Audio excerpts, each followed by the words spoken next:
sanadkii 1989 gaar ahaan xarunta sirdoonka Sofiyeedka ee KGB ee magaalada Dresden ee Jarmalka waxaa joogay sarkaal dhalinyaro ah oo Ruush ah isagoo fadhiya xafiiska mugdiga ah oo indhihiisa ku arkaya riyadii ugu weyneyd ee uu qiyaasi karo burburkii derbiga Berlin iyo sidoo kale bilowgii burburka midowgii Sofiyeedka daqiiqada ka hor haddaba ninkan dhalinyarada ahi wuxuu isagu gacantiisa ku gubay dhammaanba fiilasha qaranka sirdoonka Sofiyeedka isla daqiiqadahan wuxuu dareemayay in dhammaanba ay u dhammaatay oo waddankiisa uu sidaa ku tegay isagoo aan ogeyn in isaga laftarkiisa uu muddo yar gudaheed noqon doono ninka ugu khatarta badan leh adduunka iyo weliba inuu sabab u noqon doonaba soo laabashada waddankiisa burbura ee Sofiyeedka oo markaa noqon doona dowladda weyn ee Ruushka oo ka mid ah dowladaha ugu waaweyn maanta haddaba saaxiibayaal kusoo dhawaada muuqaalkan oo aynu ku eegi doono sidee ayuu u soo bilaabmay qisada Vladimir Putin. Hurra!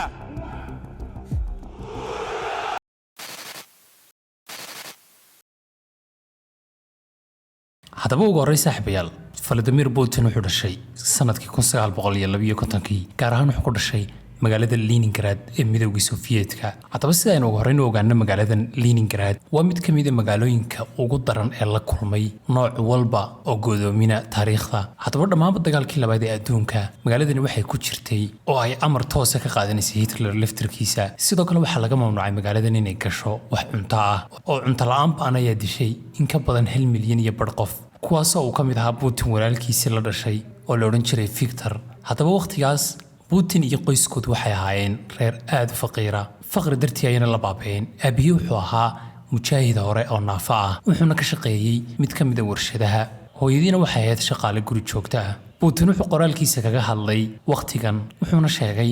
in maalmaha qaar oo nolol maalmeedkiisa ka mid ah uu dhammaanba waqtigiisa ku bixin jiray siduu u daba cararayo oo u eryanayo jiirarka gurigooda si ay cunto uga dhigtaan gaajo darteed Putin muddadaas wuxuu ku noolaa faqri iyo gaajo aad u daran si kastaba ahaatee Putin waqtigan uu yaraa isagoo ku jiray xaaladdan musiibada ah haddana wuxuu lahaa hal riyo oo cajiiba ama la yaab ah riyadani waxay bedeli doontaa dhammaanba noloshiisa Putin had iyo goor wuxuu ku riyoon jiray inuu ku biiro KGB-ga KGB waxay ahayd waaxdii ugu muhiimsanayd ee sirdoonka midowgii Sofiyeedka iyo sidoo kale adduunka oo dhanba waqtigaas waxay ahaayeen gacanta midowga Sofiyeedku ku fuliyo hawlihiisa aan fiicnayn ee sirdoon iyo sidoo kale dhammaanba howlgallada basaasinimo haddaba kadib markii Putin dhameeyay waxbarashadiisa sharciga sanadkii 1975 wuxuu si rasmi ah u dalbaday in lagu daro KGB-ga sanado badan oo riyo ah iyo hal talaabo ayaa bedeli doonta taariikhdiisa iyo sidoo kale Ruushka oo dhanba ugu dambeyntiina dhowr maalmood kadib waxa uu soo dhacday warqadda aqbalaadda isla markaana Putin wuxuu si toos ah ugu biiray oo dhameeyay tababarkiisii ugu horreeyay isagoona intaa kadib ka shaqaynayay dhowr sano magaalada Leningrad hawlo iska fududna qabanayay iyadoona si lama filaan uu ugu yimid amar rasmi ah oo loogu wareejiyay dhammaanba hawlihiisii Jarmalka bari oo waagaas qayb ka ahaa wadamadii hoos yimanayay midowga Sofiyeedka halkaas ayaanu bilaabay inuu ku shaqeeyo qaab basaasinimo qarsoon ah hawshiisu waxay ahayd inuu qoro wakiilo iyo sidoo kale inuu qabto hawlo basaasinimo oo iska fudud laakiin muhiimadda ugu weyn waxay ahayd in dabeecadiisu ay isbedesho oo uu yeesho dabeecad sirdoon ah oo weyn waqtigan isaga ahna darajadiisu way sii kordhisay ilaa uu ka gaadhay darajo sarreysa wax walbana waqtigaas waxay ahaayeen kuwa ku habboon oo si sax ah u socday laga soo gaadhiyay sanadkii 1989 markan oo midowgii Sofiyeedku bilaabay inuu si degdeg ah u burburo gaar ahaan kadib markii uu sanado badan dagaalkii qaboobaa kula jiray Mareykanka oo dhaqaaliyaha hanti wadaaguna uu adkeysan kar waayay dagaaladaas ugu dambeyntii tartankan aadka u xoogan waqtigaas ayuu dhacay Putin wuxuu fadhiyay dhismihii sirdoonka ee Jarmalka isagoo weliba keligii ah waqtigaas oo dadku ay bilaabeen inay u soo baxaan jidadka oo ay burburiyaan derbigii Berlin derbiga Berlin waa derbigii kala qaybinayay Jarmalka bari iyo galbeed Jarmalku waxay bilaabeen inay gacmahooda ku burburiyaan derbigan laakiin khatarta saxda waxay ahayd kadib markii kooxaan burburinayay derbigu ay u soo dhaqaaqeen dhanka dhismihii sirdoonka Sofiyeedka iskuna dayeen inay xoog ku galaan markaas ayuu Putin soo baxay isagoo keligiis ah isagoo aan xataa hal rasaas ka ridin hubka uu gacantiisa ku haystay dadkana wuxuu eegayay si qabow wuxuu ku yiri dhulkan waa dhul Sofiyeed ciidamada ruushkuna gudaha ayay ku sugan yihiin hubkoodana diyaar ayuu yahay sidoo kalena waxay haystaan amar ay ku toogtaan qof kaste oo hal tallaabo u soo qaada dhanka dhismaha balse dadkan lama socon qofka kaliya ee ku sugan dhismaha inuu isagoo kaliya ahaaba oo Putin oo kaliya uu meesha joogay laakiin beenta uu sheegay iyo qaabka kalsoonida leh ee uu hadlayay ee waliba cabsida lahayd ayaa ka dhigtay dadkii inay cabsadaan oo ay dib u gurtaan balse cabsidii dhabtahayd waxay ahaydba kadib markii uu la hadlay madaxda oo ka codsaday taageero buuxda balse nasiib darro iyo waliba naxdinta ku dhacday Putin waxay ahayd in ciidanka uu ka codsaday inay caawiyaan ama taageeraan ay diideen inay hal shay u soo diraan isagoo waliba xaaladan ku jira Putin wuxuu go'aansaday inuu gubo dhammaanba kaydka qaranka ee feelasha uu sanada ka shaqaynayay telefishinkii qolkiisa yaalayna wuxuu ka arkay oo ka daawanayay daqiiqadihii u dambeeyay ee burburka darbigii Berlin Putin wuxuu ku sheegay daqiiqadahaas buugiisa isagoo yidhi waxaan dareemay in qayb weyn oo iga mid ah ay iga luntay iyo in wadankayga Ruushka ay sidaa ugu dhamaatay haddaba bilayar kadib dhacdadan midowgii Soviet wuxuu ka baxay taariikhda gabi ahaanba waanu burburay dal mar la tartami jiray Mareykanka ayaa gabi ahaanba sidaa ku dumay wax walba way dhamaadeen marka loo eego Vladimir Putin kaasoo ku laabtay magaaladiisii markaliina Putin wuxuu is arkay isagoo shaqo la'aan ah sidoo kale dal la'aan ah oo aan wax wadana haysan iyo waliba sidoo kale mustaqbal la'aan ah oo aan wax mustaqbalna gacanta ku hayn muddadan Putin wuxuu ku noolaa maalmihii ugu xumaa noloshiisa ninkii ahaan jiray sarkaalka sirdoonka ee dawladda adduunka ugu xooganayd wuxuu bilaabay inuu markan ka shaqeeyo baabuur samaynta iyo sidoo kale shaqooyinka yaryar ee fudud ee jaamacadaha magaaladiisa ruushka laftarkiisuna wuxuu galay xaalad dhaqaale burbur ah oo aad u xun ganacsatada iyo bilyaneeradii loo yaqaanay oligarchs ayaa la wareegay dhammaanba shirkadaha ruushka dalkuna wuxuu noqday ciyaar gacantooda ku jirta ruushka oo ahaa mid ka mid ah dalalka adduunka ugu weyn ayaa waqtigaas awoodi waayay inuu xataa cuntada siiyo ama cuntada u awoodo muwaadiniintiisa madaxweynihii ruushka ee Boris Yeltsin wuxuu ahaa qof aad daciif u ah oo la neceb yahay tan iyo waqti horena waxa uu ahaa nin balwad leh Putin xaaladan wuxuu ku noolaa dhowr sano ilaa ay ka soo gaadhaysay fursadiisa uu sugayay dabadeedna waxa si lama filaan ah u soo baxay qof magaciisa la yiraahdo Anatoly Shevchuk oo u tartamayay duqa magaalada Leningrad qofkanina wuxuu yaqaanay Putin oo uu hore ugu ogaa inuu ahaa sarkaal daacad ah oo karti leh sidoo kalena aad u caqli badan sababtaas awgeedna wuxuu magacaabay ku-xigeenkiisa laga soo bilaabo daqiiqadahana mid ka mid ah sheekooyinka ugu dhaqsaha badan leh ee korkaca madaxweynenimo ee adduunka oo dhan ayaa bilaamaysa Putin wuxuu awooday inuu si dhaqso leh u cadeeyo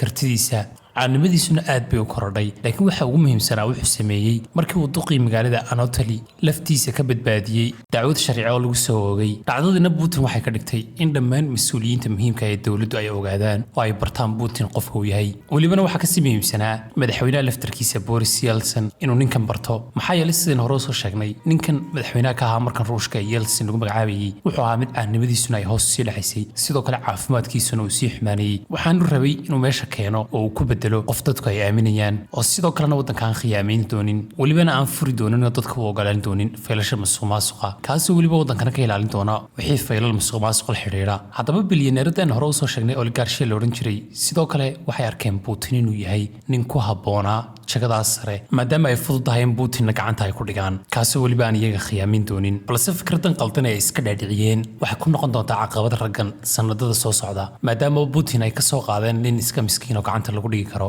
haddaba isla bilayar kadib Putin waxa laga soo bedelay ku-xigeenkii duqa magaalada Leningrad waxaana laga dhigay madaxa sirdoonka Ruushka oo dhan isla sanadkii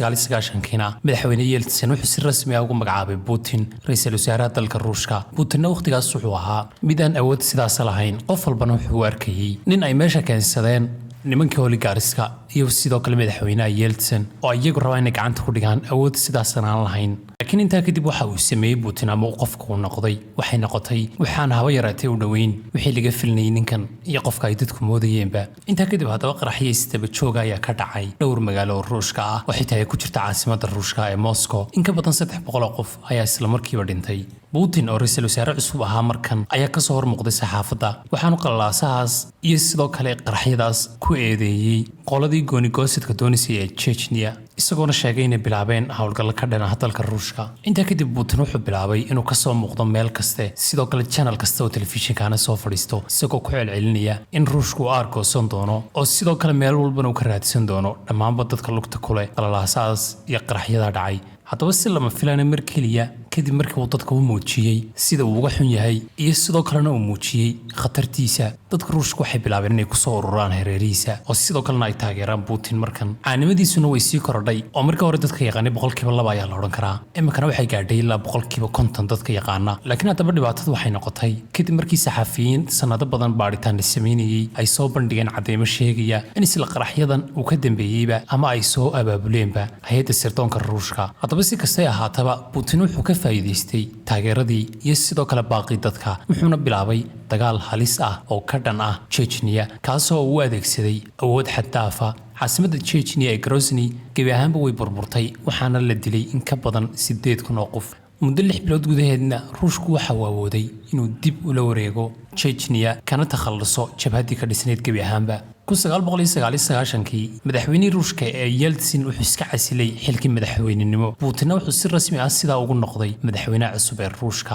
isagoona markan isku bedelay qofka bedeli doona wax kasta. haddaba isla markiiba kadib markii uu xoojiyey awoodiisa dalka, Putin wuxuu u laabtay dhanka qoladii bilyaneerada ahayd ee oligarkiska lagu magacaabayay, waana isla raggii meeshan soo saaray ee madaxweynaha ka dhigay Putin, isagoona la galay heshiis aad muhiim u ahaa. waxaan uu sheegay nimankan inaanu marnaba ka qayb gelin doonin oo wax lagu aanay ku lahaan doonin siyaasadda dalka ruushka, sidoo kalena wax saameyn aanay ku yeelan doonin dhammaanba dalka ruushka, wax musuqmaasuqna aanu jirayn. waxaan uu sheegay in hantida ay haystaan ay ku filnaato maadaama raggan ay bilyaneer ahaayeen, way ogolaadeen, halka qayb kale oo ka mid ay diideen, kuwaasoo Putin ku qasbanaaday inuu xabsi geliyo ama sidoo kale qaar kale oo ka midana uu khaarijiyaba. si lama filaanana Putin wuxuu iskugu bedelay nin markii hore meeshan ay keensadeen raggan si iyagoo ay danahooda ugu ilaashtaan, halka imika uu noqday nin isagu gacanta ku haya raggan oona ku qasbaya sharciga ruushka inay raacaan. haddaba kadib